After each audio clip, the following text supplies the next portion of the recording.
Have you ever wondered, what would be the very first thing to cross your mind if you knew you had exactly 1 minute left to live? My name is Ethan Rowe. I'm 58 years old, senior resident physician at St. Luke Medical Center in Missouri, and also a man who just died at 3:14 a.m., right in the emergency room, the very place where I had once saved hundreds of lives. Sounds dramatic, doesn't it? But in that moment, I didn't feel anything dramatic at all. There was no blinding light, no voice from heaven, no celestial music. There was only complete silence, and a question that drilled straight into my chest like a blade. Why did I live a life I wouldn't even bother remembering? In that moment, I left my body. I saw myself pale-faced, eyes wide open, unconscious. And then I saw Mrs. Margaret. She was the last patient I had cared for before my shift ended. 84 years old, terminal cancer. Cloudy eyes, wrinkled hands trembling as she held mine tight. "Dr. Rowe, if I don't wake up tomorrow morning, will you remember me?" I stayed silent. I didn't know what to say. I gently pulled my hand away and walked out of the room as if it were just the next task on my checklist. I thought I was good at hiding emotion, and I was, for 12 years, ever since the day my wife died. Anna, the only woman who ever made me believe in life more than I believed in medicine. A car accident on her way to work. Simple, sudden, final. She was gone and left me with a shell labeled husband, but hollow inside. I didn't cry. No one saw me fall apart because I didn't let myself feel anything anymore. I became the perfect medical machine. No mistakes, no emotions, no belief in anything. People called me the hero of the night because I worked the most night shifts. But the truth is, I didn't stay for the patients. I stayed because I was afraid to go home, to a house where no one was waiting for me. That night was no different. I took a sip of cold coffee, signed off the end of shift form in a rush. No one knew I had just administered the wrong medication during a severe anaphylactic emergency. And no one knew I would be the next one needing emergency care. My chest felt like the entire room was pressing down on it. I couldn't breathe. My hands went numb. And then everything went black. I died at 3:14 a.m. No one noticed for the next 4 minutes. And in those 4 minutes, I watched my entire life replay like a tape on fast forward, but one I couldn't rewind. There were no birthday parties, no vacations, no whispered, "I love you," only alarm bells, sleepless night shifts, clinical decisions without emotion, and the faces of patients whose names I could no longer remember. Then a voice spoke, not from outside, but from the deepest place within me. "Ethan, you've healed hundreds of bodies, but who has healed you?" I wanted to answer, but I had no mouth, only a hollow ache, spiraling inward like a black hole. Maybe you're asking yourself, I'm just an ordinary person, not a doctor, so what does this have to do with me? I used to think the same thing when I heard stories like this, until I was the one lying motionless under those harsh fluorescent lights. And for the first time in 30 years of practicing medicine, I realized this. There's something even more terrifying than death, living without ever knowing why you're alive. Have you ever felt like you were existing, but not present? Have you ever lain down at night and wondered, if I didn't wake up tomorrow, would anyone notice I was gone? If so, then maybe you and I, though different in profession, are the same in this one painful truth. We've slowly started losing ourselves. And that, it was just the beginning. I haven't told you what happened next. The strange light, the memories I never knew I had, the person I thought I'd never see again. Yes, I died, but I also met someone I believed was gone forever, and what she said changed everything. It might change you too. Do you want to know what I saw on the other side of that door? I'll tell you. But first, let me ask you something. Did you know you can breathe, talk, work, and still be dying a little more each day? I was never afraid of death. I'd seen it too many times. It doesn't scream. It doesn't panic. It just quietly steps out of the room and never returns. I didn't go on Facebook, didn't reply to my younger brother, who had messaged me 17 times with the same question, "Are you okay?" And then I started going numb, even with my patients. I still treated them. Right protocol, right timing, the right procedures. But I could no longer remember who lived and who didn't. I avoided asking their names, avoided looking them in the eye, avoided making promises. Don't let emotions interfere with your work, I told myself. But the truth was, I was afraid. Afraid that if I allowed myself to hurt over one patient, I'd shatter for the hundreds that came after. There was a time I left a 9-year-old boy crying alone in the ICU waiting room for 30 minutes because I used to think being a doctor meant learning how to get used to goodbyes. But I was wrong. I didn't die at 3:14 a.m. No, I started dying in 2012. The year Anna, my wife, was taken from me on a misty, gray morning. Her car skidded, hit the guardrail. The airbag deployed too late. She was gone before the ambulance ever arrived. Just 6 minutes. That's all it took. But I lost the rest of my life. After the funeral, I didn't take time off. I went back on shift the very next night. No one questioned it. People admired me for it. Ethan's so strong, lost his wife but never lost focus. A true doctor always puts the patients first. No one knew. I stayed at the hospital because I couldn't bear the sound of the empty garage door opening. Because I couldn't stand the sight of Anna's nightgown still hanging in the bathroom, still smelling faintly of fabric softener. I started picking up double shifts, then triple. At one point, I worked 31 shifts in a single month.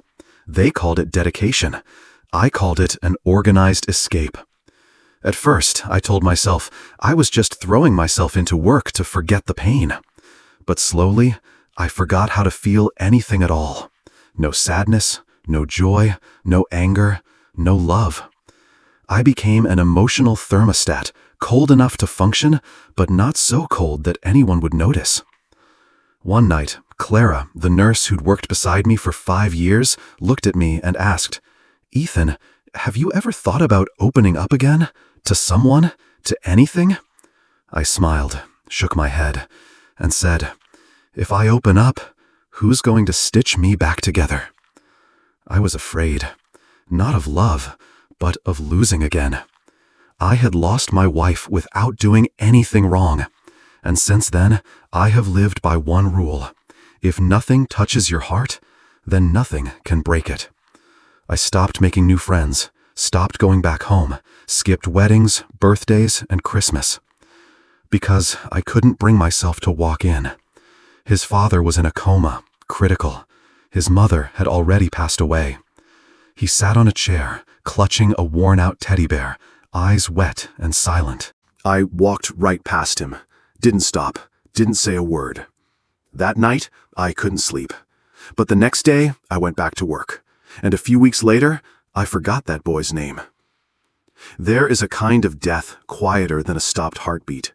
It's when you can no longer remember who you once loved, who you were once grateful for, who once made you cry. What have you ever wanted to live for? The only thing I held on to all these years was a wedding ring I never wore. I kept it in the left pocket of my lab coat, right next to my heart. No one ever saw it. No one ever knew. I never spoke about it. But sometimes, each time my hand reached for a syringe, I felt a slight tug on the pocket of my coat, as if someone was still holding on to me in silence. I used to think I was okay again, until that night. A night shift like so many others, until I saw a patient convulsing, gasping, lips turning blue. I reached for the meds, I gave the injection, but I was wrong. More precisely, I overdosed on the medication. Because I was distracted, because I was exhausted, because I told myself it's probably right. I'm Ethan Rowe, an emergency physician for over 30 years, and I gave the wrong medication. No one noticed until I collapsed from anaphylactic shock caused by that very same drug. Minutes later, I was the one being called in for code blue. Minutes later, I became the nameless patient. And the most bitter truth was this: no one knew I was dying, because I had spent so long living as if I didn't exist. I thought I had forgotten what it meant to feel, but on the other side, I felt everything. Raw, unfiltered, and impossible to hide. Because what was waiting for me wasn't heaven, but the truth of who I was, played back in every detail. Would you dare look back at your life through the eyes of God Himself? The next part, it was where I faced what I feared most: memory. You think you know who you are until you see yourself from outside your body. I don't remember the moment I collapsed. There was no slowing heartbeat, no disorientation like in the movies. Just emptiness. And then suddenly, I was standing in the ER, looking down at my own body, lying there, still, eyes still open. My white lab coat was still pristine, but my face pale, bluish, frozen like a lifeless mask. I knew it was me, but I didn't feel connected to it. It was like looking at an old photograph of yourself as a teenager, and all you can say is, "I look like a stranger." I saw the nurses rush in. One was on the phone. Another is injecting adrenaline. Another is working on the resuscitation bag. A young doctor shouted, "He gave the wrong dose. It's an acute anaphylactic shock." I didn't feel anger. I didn't feel shame. I just felt weightless. No skin. No gravity. I drifted upward toward the ceiling, as if someone was pulling me by an invisible thread. And I saw everything, but in a strange new way. I didn't just see the people in the room. I could feel what they were feeling. Clara, the senior nurse, was checking my pulse. Her hands were trembling, though her voice barked orders as usual. But inside, she was spiraling with panic mixed with guilt. Andrew, the medical intern, whom I had harshly reprimanded just weeks ago, was attaching electrodes, thinking, how could it be him? He's the one who never makes mistakes. And then, I saw something no one else could see.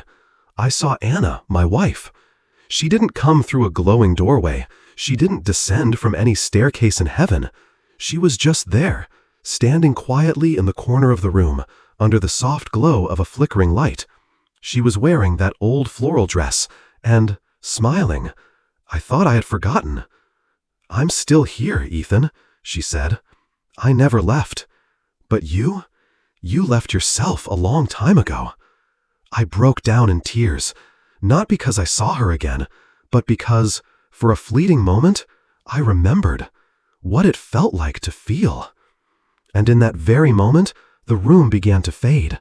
The light around me shattered into particles of soft white dust. Then, everything was swallowed by a darkness so absolute it had no color, no sound, no time. I floated in a space of nothingness, and yet it felt as heavy as if I were carrying the weight of my entire life on my back. I didn't know where I was. I didn't know how long I had been there. I couldn't feel my body, but I was still conscious. And then, a question echoed, not from any one direction, but from everywhere at once. "Ethan Rowe, you've lived many years, but how many days did you truly live?" I tried to answer, but I had no mouth. Only memory erupting like lightning flashes, scene by scene, moment by moment. Mistake after mistake appeared without warning, beyond my control. I saw Margaret's face was the elderly woman who asked if I would remember her. The teary eyes of the little girl waiting for her father to wake up, the one I had walked past. The empty room where Anna used to sit waiting for me to come home every night. I was no longer Dr. Ethan. I was a man watching his life through a light that could not lie. I didn't die. I was being taught how to live again. And then a doorway appeared. Not a wooden door, not a golden gate to heaven, just a tear in the light, quiet, waiting. I knew if I passed through it, it would take me to what's next. Maybe heaven, maybe something even more permanent than death. I moved closer, and then that voice, deep, vast and filled with power, spoke once more. "Wait, you're not finished yet." I turned back, and for the first time I saw God, not as a person, not with a face, but as a presence that enveloped everything. No words were needed. I understood. No language was spoken. I felt. You lived to heal others, but you never healed yourself. Go back. Begin again, not with others, but with your own heart. I didn't want to go back. I wanted to stay here, where Anna was, where there were no mistakes, no pressure, no endless monitor beeps. But I knew the choice wasn't mine anymore, because once you've truly seen yourself, you can't return the same. I thought I would be allowed to rest, but instead I was given a chance, a second life, not just to exist, but to truly live. And when I opened my eyes, the first thing I saw was the face of the one person who used to resent me the most, crying. If you were shown your entire life, would you be brave enough not to look away? I thought I knew who I was. I had a clean medical record, a degree, a reputation, hundreds of lives saved. I thought I was a good man, until I was forced to look at myself through eyes that could not be deceived, the eyes of God. There was no chair, no panel of judgment, just me, standing alone in an invisible space, facing a light, gentle but sharper than any blade, truth. And then a voice, not from outside, but from within my very awareness, spoke. You lived, but what did you leave behind in the hearts of others? I was about to speak about my achievements, about emergency cases, about long overnight shifts. But before I could even open my mouth, a reel of memory unfolded not through my eyes, but through feeling. I didn't just see. I became every person I had ever touched. I was Margaret, the elderly woman who asked if I'd remember her. I felt my heart break. When I watched myself turn away, I felt what it was like to face the final night of my life with no one holding my hand. No one whispers, "You are not invisible." I was the young nurse intern, trembling as she tried to explain a mistake to me. I felt myself shrink under the weight of my cold voice. I saw her cry alone in the restroom that night and come dangerously close to giving up her career. I was the little boy waiting in the ICU for his father to wake up. I saw the doctor's shoes walk by. My shoes are without stopping. I waited for 3 hours, then fell asleep on a fragile hope that had barely begun to form. Grown-ups will come when I need them. I thought I was the one who saved lives, but now I see I was also someone who broke people, not out of cruelty, but because I had gone numb. Not because I meant harm, but because I no longer dared to let my heart stay soft. I wept not out of regret, but because I finally allowed myself to feel again. And then the voice returned gently, but without pity. I'm not asking what you did well. I'm asking how many people felt loved because you touched their lives. In that moment, I finally understood the very thing I had spent my whole life avoiding. No one needs a perfect doctor. They need a human being who dares to be real. I looked up toward God, though there was no form, no face, but somehow I knew He saw all of me. And still, I was not judged. I was not punished. I was simply shown the truth in a way that could no longer be denied. His voice grew closer. Ethan, you lived as if no one could ever hurt you, but you also never let anyone truly touch you. My throat tightened. I thought of Anna. I remembered all the time she texted, "Don't stay too late, okay?" And I always replied, "On call, go to bed without me." I remembered the last time she called me and I was in a meeting. I declined the call and sent just one word back, busy. The last word I ever sent to the woman I loved most. Then his voice, slow, steady, and full of knowing. "You are not punished for that," he said, "but you must understand. Every choice leaves a mark, either in someone else's heart or in the quiet ache of your regret." I whispered, not with words, but with a trembling thought, "Can I begin?" Silence.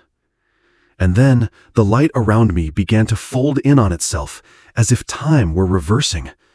I felt myself being pulled backward, drawn through the very memories I had just relived, back toward the hospital room, the place where I had died at 3:14 a.m. And then the voice, soft as breath, yet echoing through the depths of my soul, said, "You weren't brought back to life. You were given life for the first time." I thought my story had ended, but it turns out that was just the beginning of a life truly lived. And when I opened my eyes, the last person I ever expected to cry for me was holding my hand tightly. Do you want to know what happens when someone comes back from the dead and chooses to live differently? Wait for the next part, because not everyone who comes back truly changes, but everyone who truly changes has only just begun to live. I opened my eyes. There was no blinding light, no angelic choir, just the dim, yellowish glow of the ICU, cold, muted, and real. Before I could even move, I felt someone gripping my hand tightly. It was Andrew, the young doctor I had scolded just a few weeks before. His eyes were red, his voice cracked as he said, "You came back. I thought I'd lost you." In that moment, I didn't know what to say. I, the one who had once dismissed him, the one who had brushed off his fears, was now seeing something I hadn't seen in anyone for years: sincerity. I couldn't recall everything right away, but the feeling that I was no longer the same person was so clear, it frightened me. And I began to cry right there in the ICU, not because of pain, but because for the first time in years, my tears didn't need a reason to fall.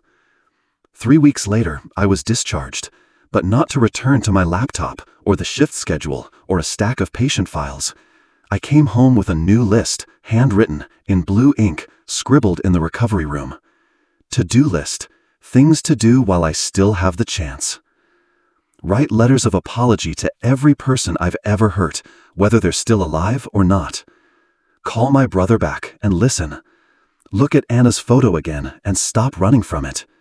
Care for one patient each day, not out of duty, but out of humanity. Say thank you. To anyone. Even for the smallest things. Live slowly. It's okay to hurt. It's okay to laugh. But live truthfully. On my first day back at the hospital, I left my wristwatch on the desk. I didn't want to work by the hour anymore. I wanted to work by the rhythm of the heart. I began to look into my patients' eyes. I listened to their fears, not just their symptoms. I held their families, even the ones I had never met before. And for the first time in my life, I said, "I'm not sure I can heal your body, but I promise your soul won't be alone." Clara, the nurse who had worked by my side for years, looked at me and asked, "Ethan, what happened to you?" I smiled. No deflection, no distance, and I told her the truth. I died, Clara. And I didn't come back just to keep living. I came back to start living the right way. 1 month later, I received a handwritten letter. No return address, no name, just a single line. "Thank you for staying with us." As I folded the letter, I realized I had become something I had long forgotten how to be: a human being. Anna is gone, but I feel her every time I do something kind. When I brush the hair of a child without parents. When I sit quietly by the bedside of a dying patient, saying nothing, just being there. I don't run from pain anymore. I hold it as part of what it means to truly live. Each morning, I place my wedding ring on the table and look at it as a quiet reminder. To love is to still be there, even when we no longer are. And I came to understand one simple truth. None of us has to die to change. We just have to be willing to look back and begin again. I didn't come back to say I saw God. I came back to ask you, are you truly living or just existing? And if you're ready, in the final part, I'll share with you the one message God truly wanted me to bring back for you is a message that just might change the way you see your entire life. Because coming back to life isn't about doing something grand. It's about finally choosing to do the small things you once overlooked. I started over with the ordinary, the very ordinary. I made my coffee in the morning, not the usual double-shot espresso, but a simple black cup, sipped slowly. I took walks around the neighborhood. and for the first time I noticed. The trees had started blooming, and I hadn't even realized when. I stopped, ran my hand along the rough bark of one tree and thought, it's been standing here, waiting for me to finally see it. Just like life. It's always been there. I just never stopped long enough to truly feel it. That afternoon, I came home early, something I hadn't done in 12 years. I cooked dinner myself and set out 3 sets of plates and chopsticks. One for me, one for Anna, and one for the child we never got to have. I didn't think I was crazy. I just wanted the meal to have a soul.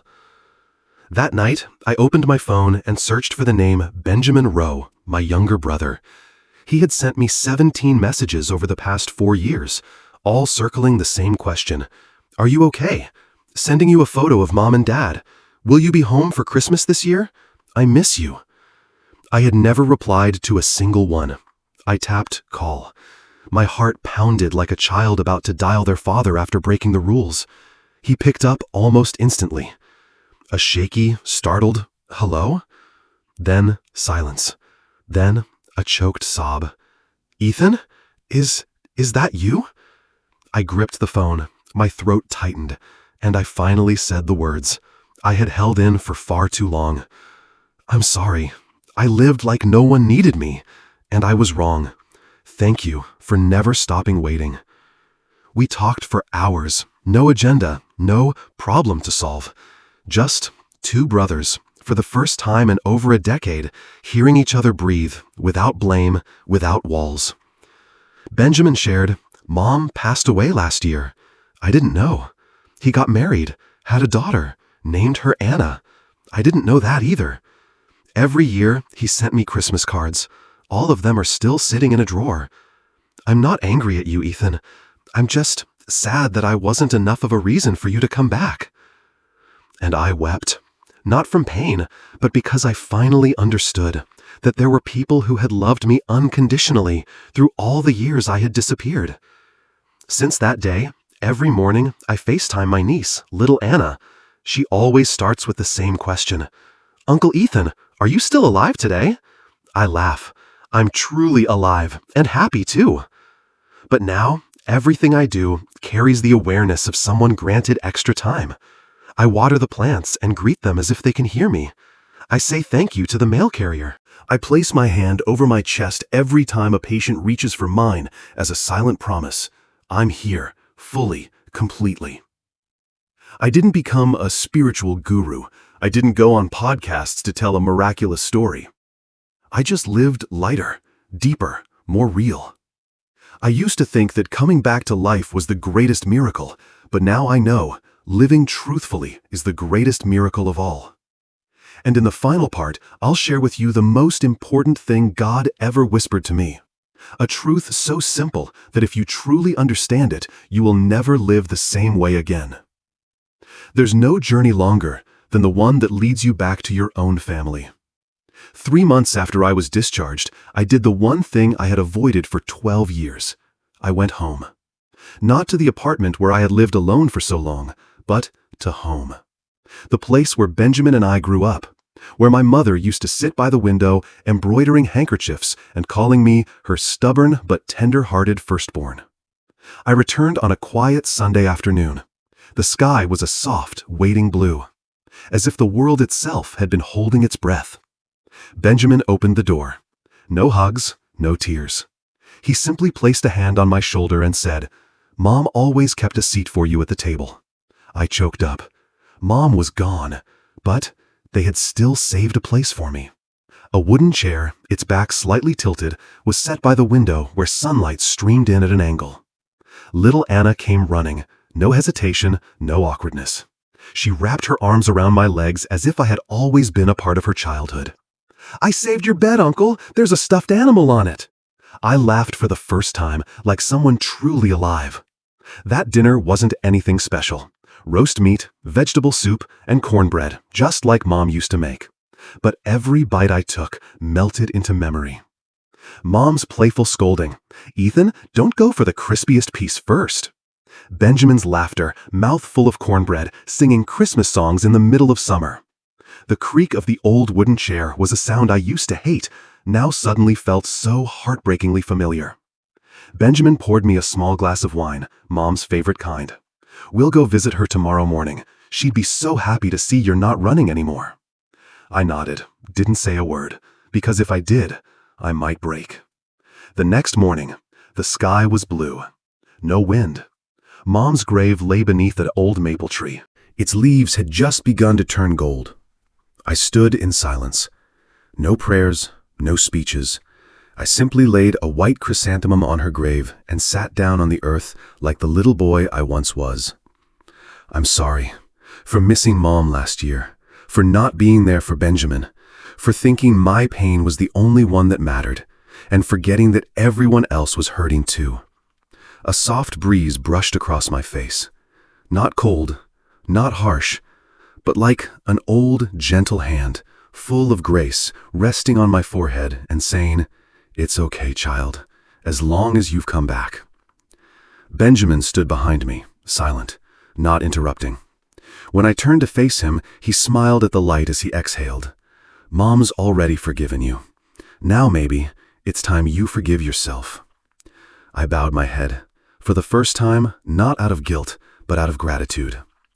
I used to think losing someone you love meant losing everything, but now I know, as long as you choose to come back, they were never truly gone. And now, I'm ready to share with you the final thing, God's whisper. Just one sentence that changed forever the way I face this life. Because there are some questions that, once you dare to answer them truthfully, you will never live the same way again.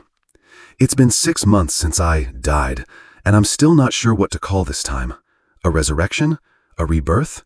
Or maybe, living honestly for the very first time. I didn't write a book, didn't start a Back from the Dead seminar. I just live each day as if waking up in the morning is a gift I'm far too undeserving of. I don't wear a watch anymore. I measure time by the hugs, the quiet mornings sipping coffee by the window with Benjamin, the moments my niece, little Anna, calls out Uncle Ethan and proudly shows me she's lost another tooth, the times I hold a patient's hand and say, "I'm here, not as a doctor, but as a human being." And every night, before I fall asleep, I write down one line, just one, not long, not for anyone else to read, just to remind myself, did I live truthfully today? I know you don't need a near-death experience like mine to change. You don't have to die just to learn how to be grateful for the simple act of breathing. You only need to pause and ask yourself one question. Am I truly living or just repeating? Because death itself isn't the scariest thing. What's far more terrifying is spending a lifetime without a single moment that truly made your heart tremble. And this was what God whispered to me at the very end, just before I returned. "I did not give you more time. I gave you more awareness. Use it for yourself and for those still lost." And if you were to ask me, after everything, what is truly worth coming back for, I would say, not money, not fame, not anything you can take with you when you leave this world, but this, a forgiveness you never found the courage to offer, a hug you kept saying, maybe tomorrow, someone who's still waiting for you to come home, even after all this time you've been lost. I didn't come back to prove God exists. I came back to ask you one question. If tomorrow never comes, what would you regret the most? And can you do that one thing today? I died at 3:14 a.m., but the truth is, the first time I lived was the moment I realized no one lives forever, but anyone can live with meaning if they're brave enough to begin. I died at 3:14 a.m., but the scariest thing wasn't death. It was living without knowing why you're alive. What are you still waiting for to finally change? If you're still here, then maybe something in this story has reached something in you. And if you've ever been through something similar, a loss, an awakening, a moment when you died inside and came back to life, leave a comment below, because maybe your story will be the light for someone else still lost in the dark, like I once was. And if you want to keep walking alongside stories that touch the deepest parts of what it means to be human, hit follow. Not to watch more videos, but to make sure you don't miss yourself on the journey back to living truthfully.